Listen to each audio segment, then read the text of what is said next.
Roll Tide and welcome to Crimson Tide Rewind, live from Baumhower's Victory Grille in Vestavia Hills. It's presented by the Alabama Department of Public Health, who reminds us, don't wait, vaccinate.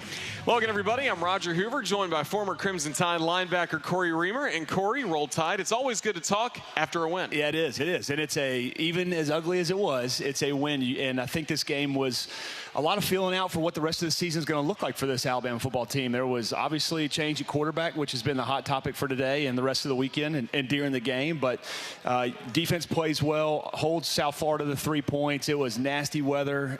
You come away with a win, you got to take it, and we're happy with it. I mean, there's a lot to learn, but I think there was, even though it might not seem like it just while you're watching the game, there was a lot of improvement through different areas, especially on the defensive side of the ball. So we'll take it. Now we turn our eyes to this gauntlet of an SEC schedule starting this weekend with Ole Miss. Yeah, it will be exciting. We'll talk plenty about Ole Miss. We'll talk plenty about the game we just saw in Tampa as Alabama got the win. 17-3 was the final score against South Florida. And if you'd like to join us on the show tonight, we welcome your phone calls. Give us a call on the Yellow Hammer Brewing hotline at 877-202-BAMA.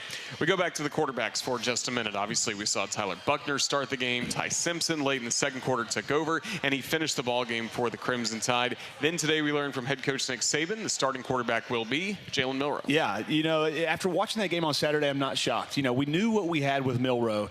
We've seen him now through 2 games this season. Got a start last year against Texas A&M. The coaching staff knew exactly what we had with him. And although the Texas game wasn't his best performance, he makes a lot of plays, and he seems to have won over the locker room. There's a lot that goes into how you determine who this starting quarterback is, other than just who wins the battle. And I think going through camp, there wasn't a clear-cut winner for most of camp. I think that's why it was a question for a lot of fans going into the season of who the starter is going to be.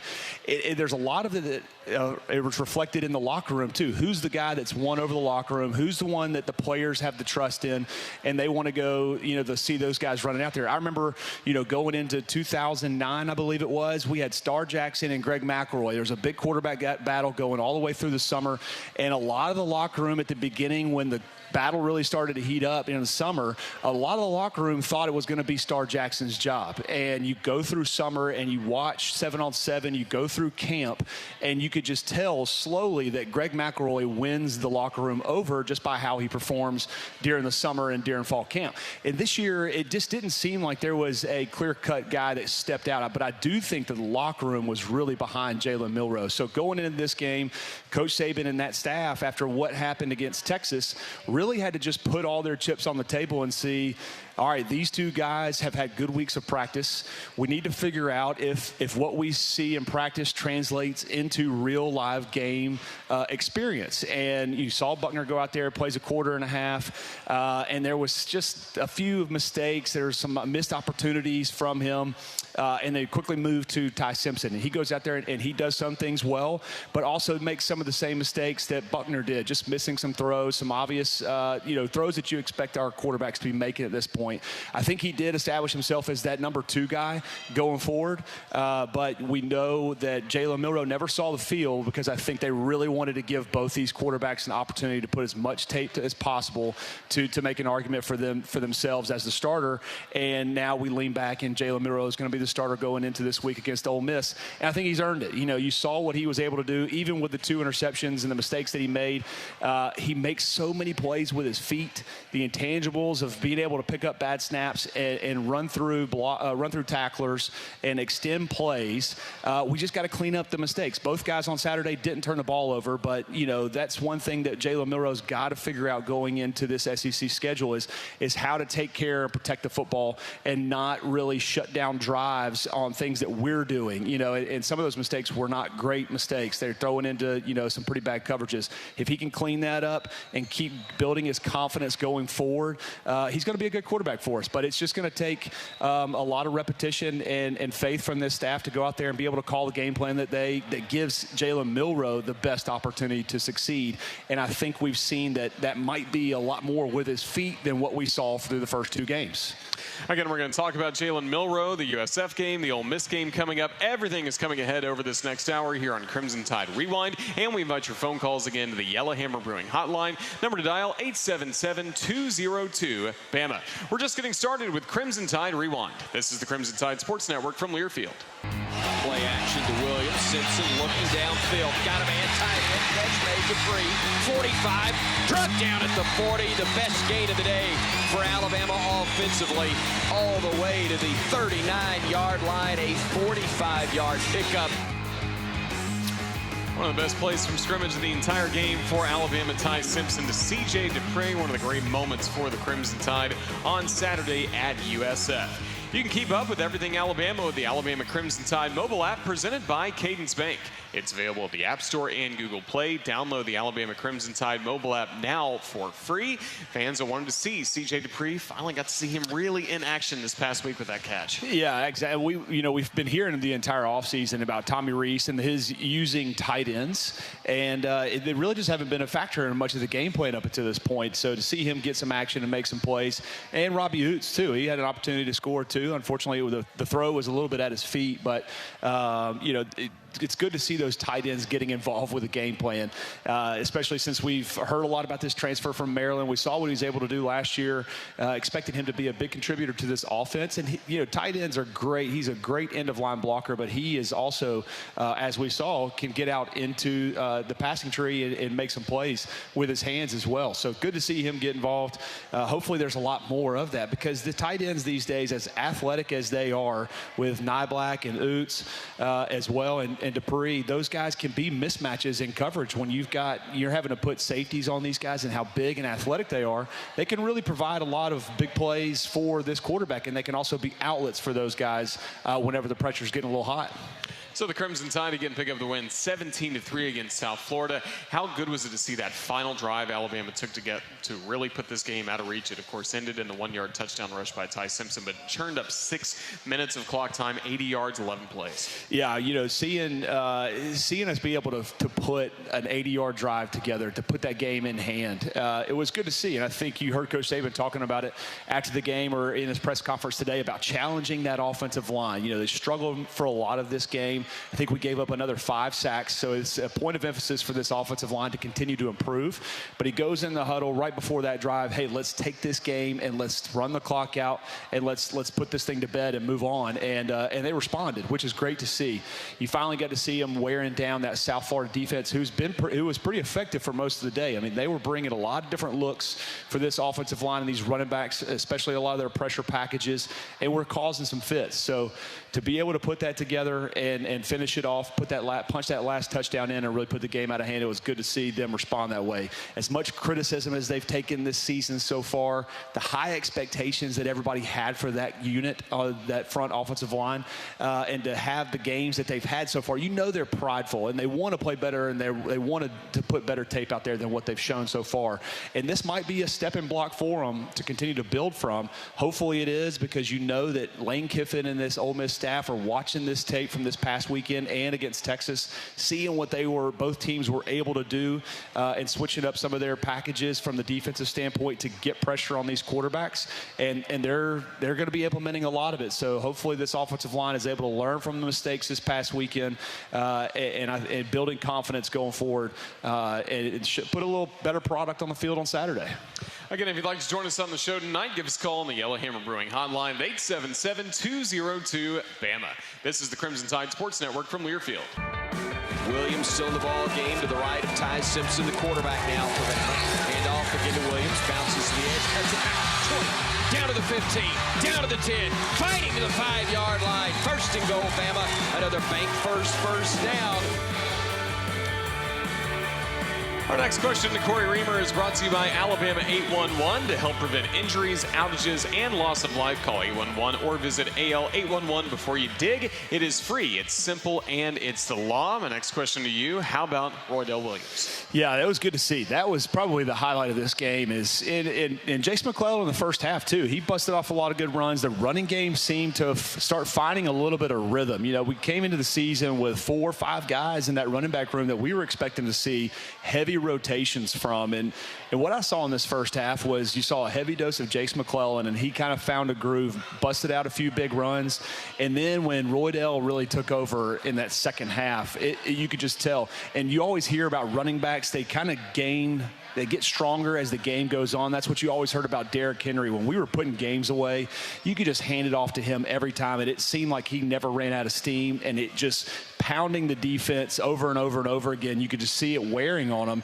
And Roydell in the second half was huge in putting this game away, busting out big runs, making this defense chase after him. It was good to see him. And the other thing, too, in the first couple of games, it just seemed like both running backs were either running timid or just weren't able to find those cuts to make guys miss in the box to break open some of these bigger runs. And you saw it from both of those guys this past weekend. And Roydell, we rode his back all the way to the very end of the game. It was good to see some production out of this running back group. That's also a compliment to the offensive line. Those guys were finding holes, and the running backs seemed to have better vision going into this game as well. You know, there's a lot of traffic going in between the tackles, and they were okay to bounce it outside and make some big plays with their feet.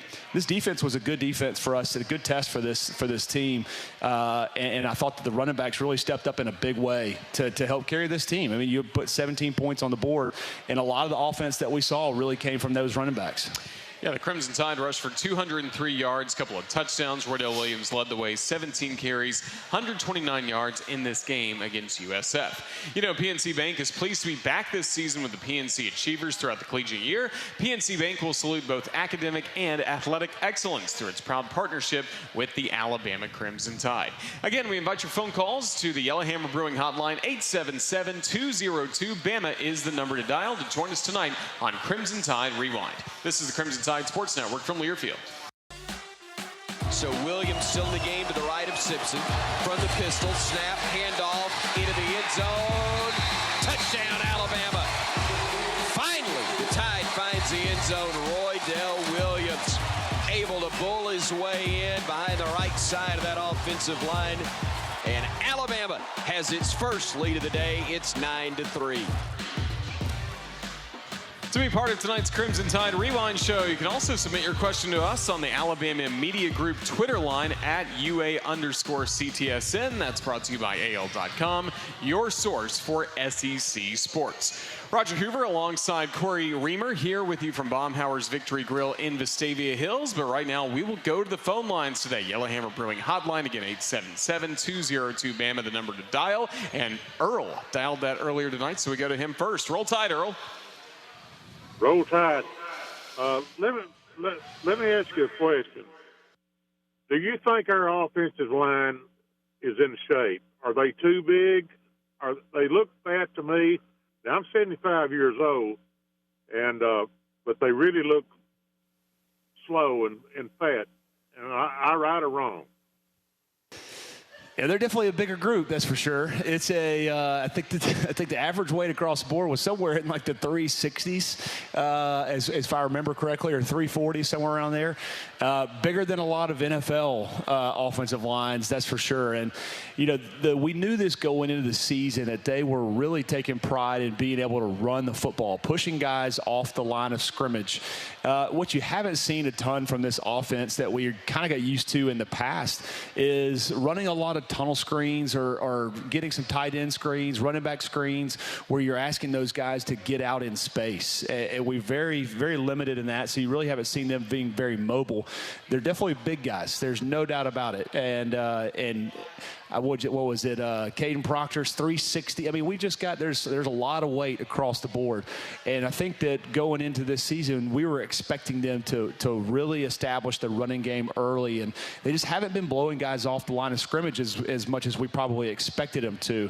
I have a feeling that they're in shape, but you know, going through 2-a-days in Tuscaloosa, it gets you in shape pretty quickly. But you know, with what we've seen so far, we just don't have that road grader mentality where they're really digging out blocks and creating creases for these running backs to hit. I think the biggest thing, though, is just what we saw this past weekend and the different looks, the multiples, as Coach Saban referenced in his press conference, that we saw from USF, and the complicated pressure packages and the miscommunication between them and the running backs. There were a couple of those sacks that the offensive line had guys blocked up, and we had a free runner coming in, and the running back was releasing out into the flats as a release valve for the quarterback. Unfortunately, he's got to stick in and really help out with the blocking scheme. So I think that's the biggest thing. We got some young guys. Tyler Booker wasn't out there. That makes a big difference. He's the leader of this group, and Caden Proctor is a guy that relies on Tyler Booker, and he feels a lot more confident when you've got that seniority sitting next to you to really help you through this game and what they're supposed to be doing. So hopefully the back spasms, I think is what they said it was. Hopefully he's able to get healed up and get ready to go this weekend. Tyler Ferguson was a guy that was competing for that starting job going into this season. We saw him play on Saturday in place of Tyler Booker.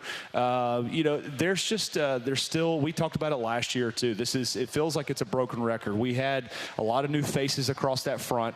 They got to find some chemistry to get comfortable with each other, and it just takes some game reps to make that happen. Hopefully we're able to build on each game where there's a lot of improvement. Like we talked about, the last drive might be one of those things that they can build on so they got some confidence.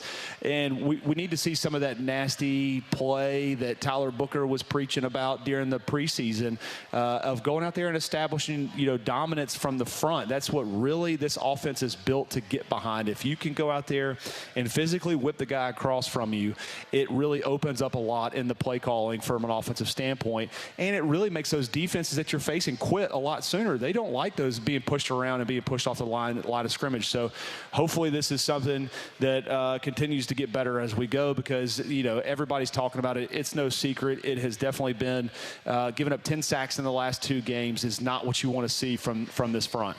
And like you mentioned too, the running backs blocking, especially in pass protection at times, that's been an issue for the Crimson Tide to begin the year. It has, and all those sacks are not on the offensive line. There's a lot of, like I said, communication of who's got who. You got to be able to change protections from what you're seeing. You're seeing these teams that we're facing getting very creative of which ways they bring pressure, giving us a lot of looks and then bailing out on one side and bringing pressure that you weren't expecting from the other. But that's what makes an offensive line good, is being able to adapt. You got to be able to read and react. It's just like playing defense. You see something and you realize, okay, that was a false look. Where do I got to slide now immediately to help stop the pressure, because it's obviously coming from the other side. But the communication level between the running backs, the quarterback, and this offensive line, and maybe sticking an extra tight end like we talked about during the break, that might be something that you got to be able to stick a tight end in there to help with some of the pass protection. You hate to do it, especially when you're getting beat by 4-man pressures, 3- and 4-man pressures. You don't want to have to keep extra guys in there to block, because that's another guy that's not out in the route combination, and they're dropping 7 or 8, and it's hard to get guys open downfield if you're having to keep extra guys in to block. So, there's a lot of learning material that's going to be taken from these first 3 games, and hopefully, this staff is finding ways to get these guys more confident to know exactly what they're supposed to be doing. SEC play is starting coming up on Saturday when the Crimson Tide welcome in the Ole Miss Rebels to Tuscaloosa. We'll talk more about that when we return. And tonight we're with you from Baumhower's Victory Grille here in Vestavia Hills. And this is the place that is really ready for football, fun, and great food with their special big game headquarters menu.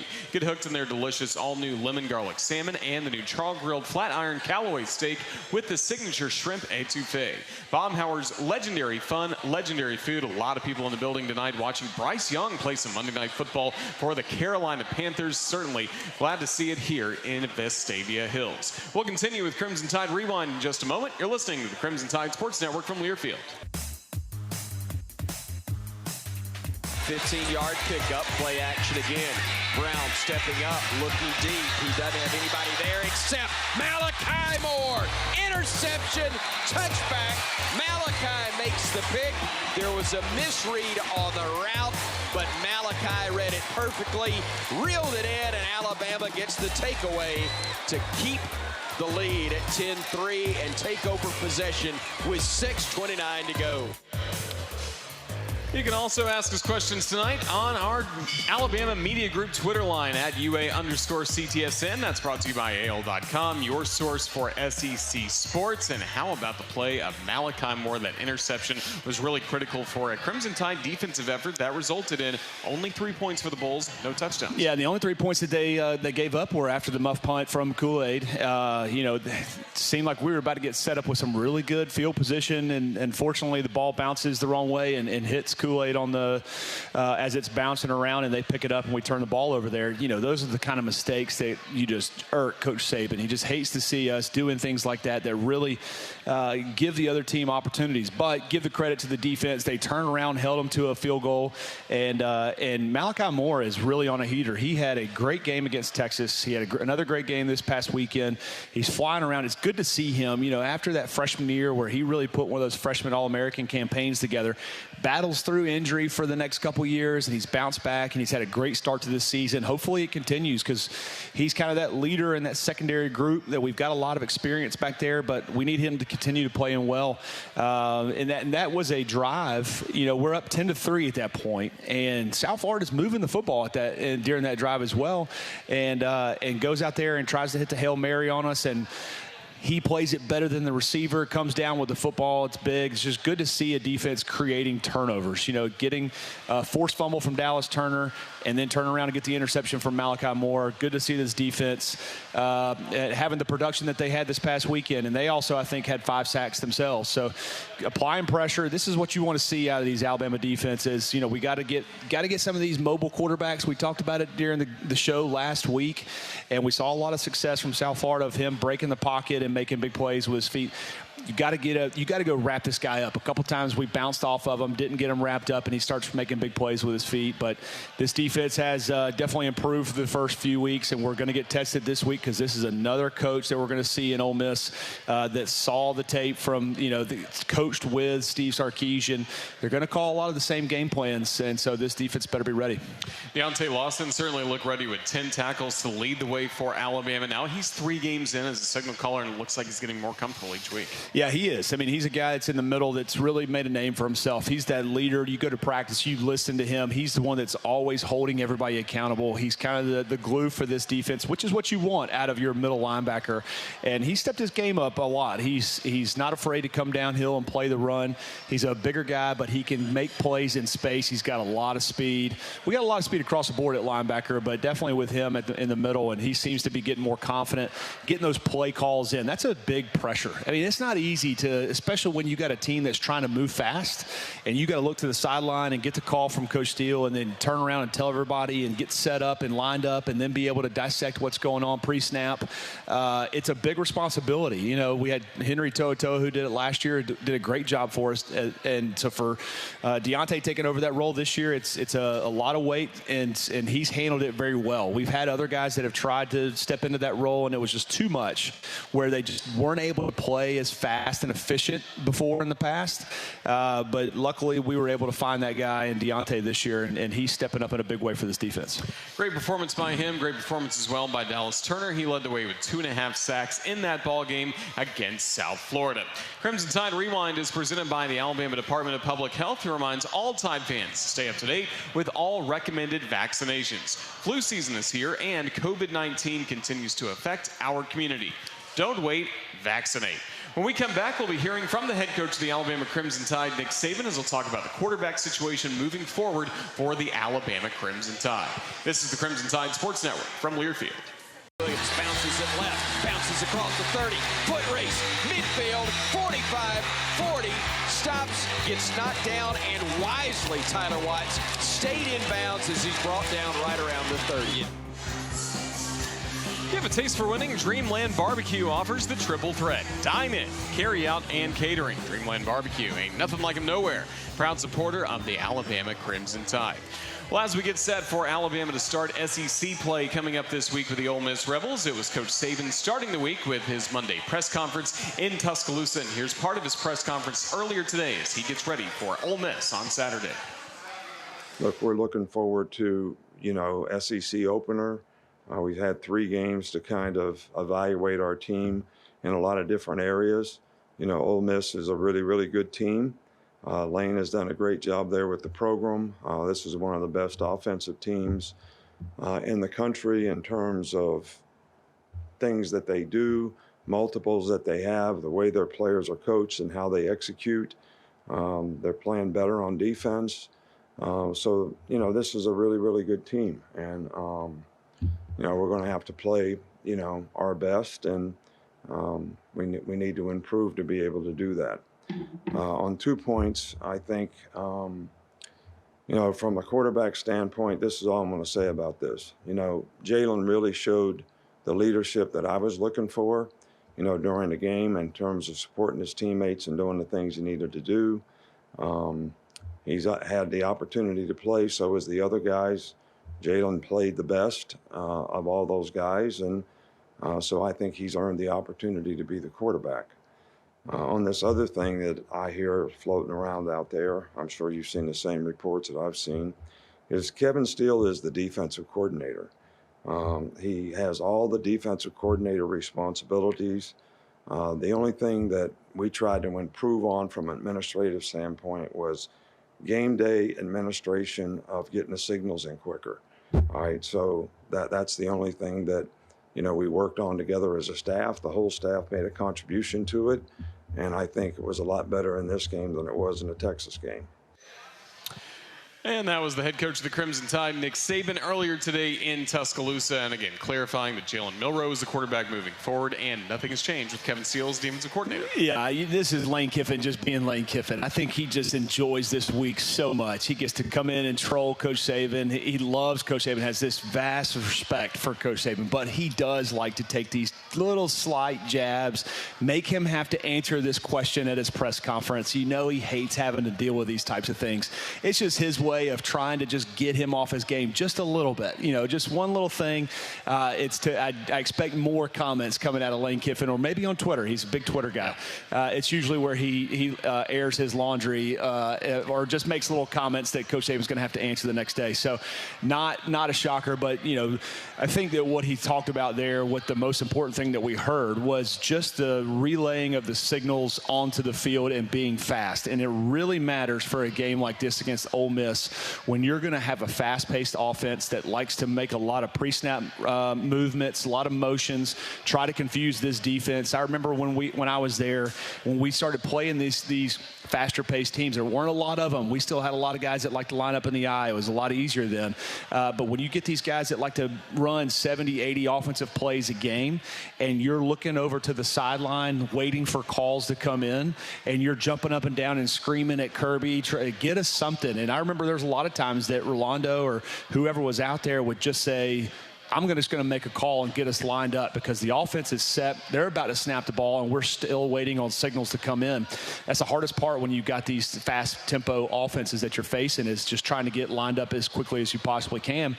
And a lot of the games when we had this, you kind of had, all right, this is the call for this play, and then if they're running up to the line of scrimmage immediately afterward, we're immediately going into this call. Keep it simple so your defense can get lined up, because that's the only way. They're trying to create, you know, confusion on the defense, and that's what makes their offense, like Lane Kiffin and Steve Sarkisian, that was what makes them effective, is moving at a pace where you're getting mismatches that you want, or you're just finding guys that are just trying to get lined up as the ball snapped, and you're creating opportunities. And so it's good to hear. I think that's definitely something that needs to be solved, especially when you got a guy that's in the booth and the guy calling signals that's down on the field. It takes a little bit of time, but hopefully that'll speed things up and get this defense ready to play, because you know Lane Kiffin's going to come out there firing as quickly as possible. Yeah, get your popcorn ready on Saturday for Alabama against Ole Miss. Something else you need to do to get ready is that you can enjoy a free non-alcoholic drink of your choice when you purchase a limited edition Alabama Yeti. These vintage Yeti cups are only available at Bryant-Denny Stadium. Elevate your game day with Yeti. You're listening to Crimson Tide Rewind live from Baumhower's Victory Grille in Vestavia Hills. This is the Crimson Tide Sports Network from Learfield. It's only a one-score game. Simpson under center, tries to push the pile forward. He does. Touchdown, Alabama. Crimson Tide with 33 seconds to go. Grabs now a 16-3 lead. Chris Stewart on the call of the game-clinching touchdown for Alabama in the 17-3 win in Tampa against South Florida. The prescription for success is presented by Payless Drugs. Payless Drugs is your locally owned family pharmacy with 4 locations in Birmingham. Payless can handle your prescriptions, over-the-counter solutions, and home delivery. Payless at mynewpharmacy.com. We talked about the familiarity that Alabama has, of course, with Lane Kiffin. How about with the defensive coordinator for the Ole Miss Rebels in Pete Golding? Yeah, Pete Golding's, everybody's familiar with him going from Tuscaloosa to Ole Miss. This is his first year over there with Lane Kiffin. Everybody always likes to point out, like, what's going to happen? You got all these coaches that are on other staffs. They know what you like to do. Well, it's the same in reverse. We know what Pete Golding likes to do and how he likes to call games. It helps out both teams both ways. And it comes down to, like Coach Saban always talks about, is who's going to go out there and execute better that's going to win these football games. He's a guy that got to see Alabama's offense up close and personal for a lot of last year through camp and in practice every single day. But this is a new offensive coordinator. Pete Golding, we kind of know more about him than he knows about Tommy Rees and how he likes to call this offensive game plan. And so I think it could go both ways. He's a guy their defense has not exactly been the best part of this team. I think it's an opportunity for our offense to go out there and impose our will a little bit against this Ole Miss defense. The big matchup that we've got to get ready for is just this high-powered offense that we're seeing from Ole Miss. I mean, they're averaging 53 points a game. I think a lot of that has to do, obviously, they put 72 or 73 up in the first game against Mercer. But still, they know how to put points on the board, and they're averaging over 500 yards of total offense per game. So Kevin Steele and this staff and this defense are going to have their work cut out for them. And we've seen this matchup before. These are usually some high-scoring games, and they like to go quick, and defense really isn't that effective. It's really who has the ball last and matchups that we've seen in the past from both of these teams. Hopefully that's not what it comes down to, judging by what we've seen from our offense going through the season so far. We're really going to lean heavily on this defense to go out there and get some stops. And then our offense is going to have to take over the football game, and we're going to see a heavy dose of Jace McClellan and Roydell Williams. I mean, this is the opportunity for them to really take away what Ole Miss likes to do, which is have a lot of possessions, move fast. The big thing that we're going to have to be ready for, and what we saw from Texas, is them taking a lot of shots deep.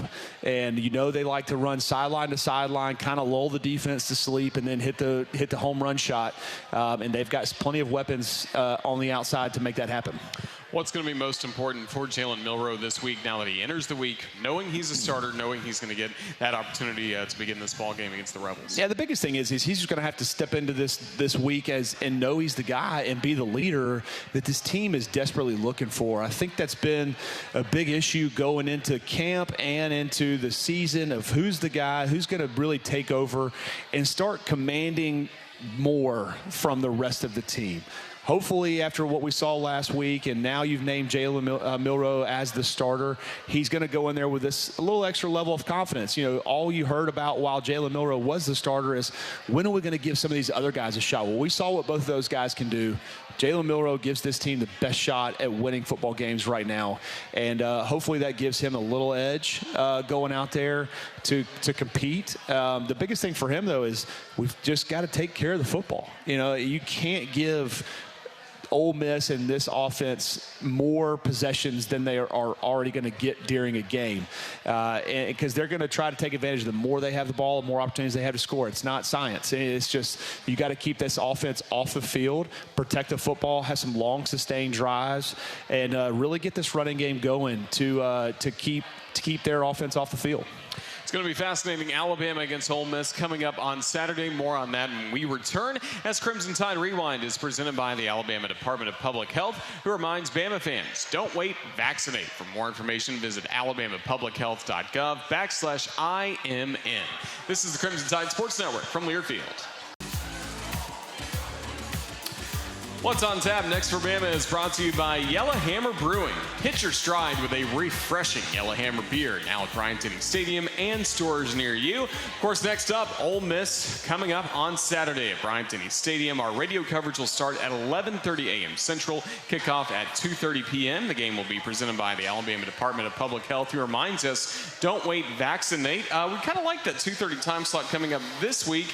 8 p.m. in Starkville coming up the next week on September 30th. Late night at Davis Wade scheduled. Yeah, a little midnight finish is always fun. Those are our favorites, especially the staff that has to stick around and do all the cleanup work afterwards. And postgame, that's right, yeah.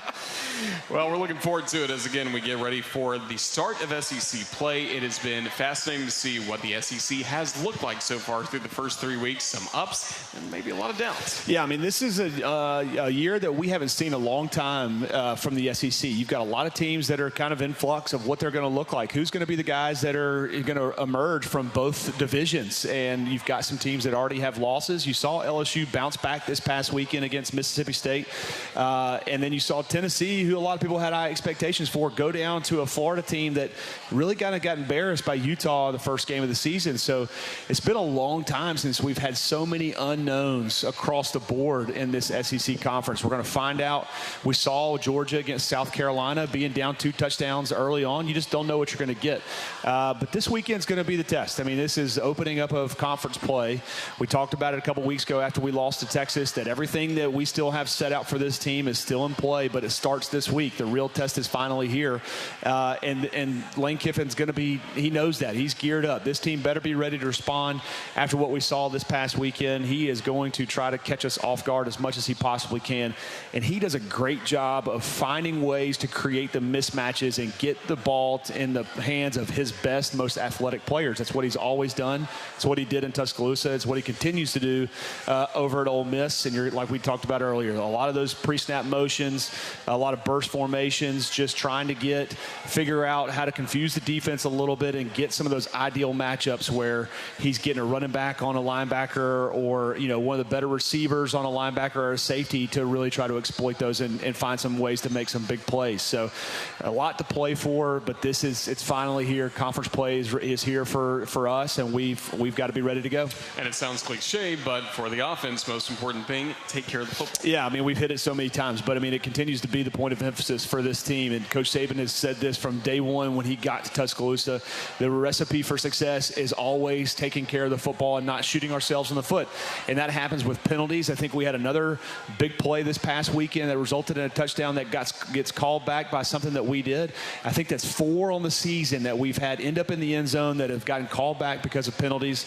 And that's one thing you just can't have when you're facing a lot of these SEC teams is taking points off the board for us. So taking care of the football, eliminate some of the penalties. You know, the penalty bug we avoided it the first week of the season, but it's come back to haunt us these last few games, so we've got to get that cleaned up.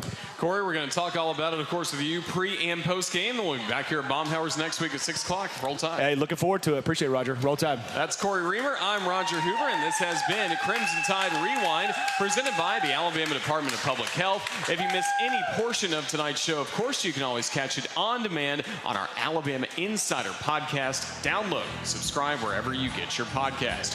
For Jerry Kelly back at our Learfield studios, plus engineer Todd Robbins and Cory Reamer, and the highlighters, I'm Roger Hoover saying thank you for listening to this edition of Crimson Tide Rewind. Roll Tide. We'll see you for Alabama against Ole Miss on Saturday. Roll Tide, everyone.